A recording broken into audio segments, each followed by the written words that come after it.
Good afternoon, good evening. My name is Mr. Williams, and today what we're going to be going over is subtracting fractions. Okay, so with subtracting fractions, they actually use the same concepts from adding fractions. And just remember that if the denominators are not the same, that's this one. And when we're simplifying, that is what we would look for in that case. Okay.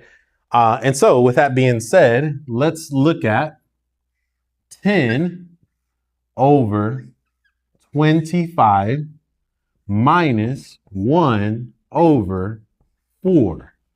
So when we have this, yes, the first step is we're going to look for its LCM. And if you don't know it right offhand, then you're going to multiply the numbers. We have 25 times 4, which is 100. So now the new denominator is going to be 100. Now, again, you have to ask yourself, how did I go from 25 to 100? And you do the same thing. What you do to the bottom, you do to the top. And that's going to be 10 times 4, which is 40. And now we are subtracting, which this would be times 25.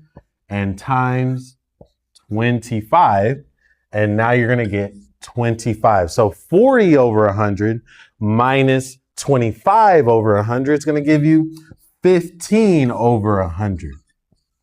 Okay, so once you get this 15 over 100, now we want to ask ourselves, are they relatively prime?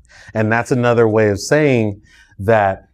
Is there a number that you can divide both of these by and we can reduce, there's another word, reduce the fraction, okay? And again, that strategy of 2, 3, 5, these numbers end in a 5 and a 0, so we're going to use 5 here.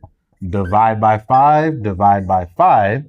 And you get 3 over 20. 3 over 20. So that's what we're going to get as our final answer. And 3 over 20, this fraction, those numbers are relatively prime because the only thing that you can divide them by are themselves or 1. Okay? And so this would be an example of the simplified fraction.